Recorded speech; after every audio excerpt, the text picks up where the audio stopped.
মধু নাম, মিঠা নাম, অতি প্রিয় নাম যিশুଙ୍କ নাম।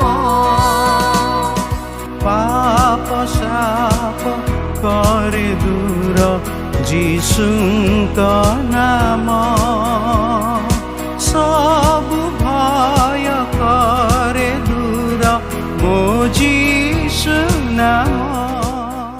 প্রিয় শ্ରୋତା ବନ୍ଧୁ, ପ୍ରଭୁ ଶ୍ରୀଖ୍ରୀଷ୍ଟଙ୍କ ସର୍ବୋଚ୍ଚ ନାମରେ ଆପଣଙ୍କୁ ଶୁଭେଚ୍ଛା।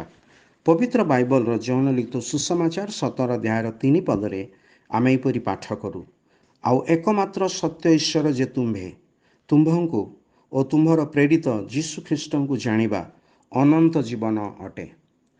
ଏକମାତ୍ର ସତ୍ୟ ଈଶ୍ୱରଙ୍କୁ ମନୁଷ୍ୟ କିପରି ଜାଣିବ? ଈଶ୍ୱର ପୁତ୍ର ଯେ ପିତାଙ୍କ କୋଳରେ ଥିଲେ, ସେ ଦେହବନ୍ତ ହେଲେ, ପୁଣି ଈଶ୍ୱରଙ୍କୁ ମନୁଷ୍ୟ ନିକଟରେ ପ୍ରକାଶ କଲେ। ଅର୍ଥାତ୍ ପ୍ରଭୁ ଯୀଶୁଖ୍ରୀଷ୍ଟ ଯିଏ ସ୍ୱୟଂ ଈଶ୍ୱରଙ୍କ ପୁତ୍ର ଅଟନ୍ତି, ଆଉ ଯାହାଙ୍କଠାରେ ଈଶ୍ୱରତ୍ୱର ପୂର୍ଣ୍ଣତା ରହିଅଛି, ସେ ସମସ୍ତ ମନୁଷ୍ୟ ନିକଟରେ ଈଶ୍ୱରଙ୍କୁ ପ୍ରକାଶ କରନ୍ତି। ଏଥିଯୋଗୁଁ ପ୍ରଭୁ ଯୀଶୁଖ୍ରୀଷ୍ଟ କହନ୍ତି, ଯେ ମୋତେ ଦେଖିଅଛି ସେ ପିତାଙ୍କୁ ଦେଖିଅଛି, କାରଣ ପିତା ଏବଂ ପୁତ୍ର ଏକ ଅଟନ୍ତି। ଏଥିନିମନ୍ତେ ଈଶ୍ୱରଙ୍କୁ ଜାଣିବା ନିମନ୍ତେ ପ୍ରଭୁ ଯୀଶୁଖ୍ରୀଷ୍ଟଙ୍କୁ ଜାଣିବା ନିହାତି ଆବଶ୍ୟକ। ପ୍ରଭୁ ଯୀଶୁଖ୍ରୀଷ୍ଟଙ୍କର ଏକଦା ସବୁଠୁ ବଡ଼ ବିରୋଧୀ ପାଉଲ ଥିଲେ, ଯିଏ ତାହାଙ୍କ ଶିଷ୍ୟମାନଙ୍କୁ ଧମକ ଚମକ କରୁଥିଲେ, ପୁଣି ସେମାନଙ୍କୁ ବାନ୍ଧି ନ୍ୟାୟାଳୟକୁ ନେଉଥିଲେ।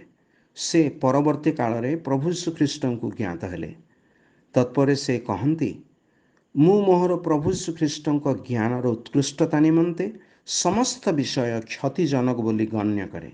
ତାହାଙ୍କ ନିମନ୍ତେ ମୁଁ ସମସ୍ତ ବିଷୟର କ୍ଷତି ସହ୍ୟ କରି ପୁଣି ସେହି ସବୁ ଆବର୍ଜନା ସ୍ୱରୂପ ଗଣ୍ୟ କରେ, ଯେପରି ମୁଁ ଖ୍ରୀଷ୍ଟଙ୍କୁ ଲାଭ କରିପାରେ ଓ ତାହାଙ୍କର ବୋଲି ଜଣାଯାଏ, ଯେପରି ଖ୍ରୀଷ୍ଟଙ୍କଠାରେ ବିଶ୍ୱାସ ଦ୍ୱାରା ଈଶ୍ୱର ଦତ୍ତ ବିଶ୍ୱାସମୂଳକ ଧାର୍ମିକତା ପ୍ରାପ୍ତ ହୁଏ, ଯେପରି ମୁଁ ତାହାଙ୍କୁ ତାହାଙ୍କ ପୁନରୁତ୍ଥାନର ଶକ୍ତି ଓ ତାହାଙ୍କ ମୃତ୍ୟୁ ଭୋଗରେ ତାହାଙ୍କ ତୁଲ୍ୟ ହୋଇ ତାହାଙ୍କ ଦୁଃଖ ଭୋଗର ସହଭାଗିତା ଜ୍ଞାତ ହୁଏ ଏବଂ କୌଣସି ପ୍ରକାରେ ମୃତମାନଙ୍କ ମଧ୍ୟରୁ ପୁନରୁତ୍ଥାନ ପ୍ରାପ୍ତ ହୋଇପାରେ।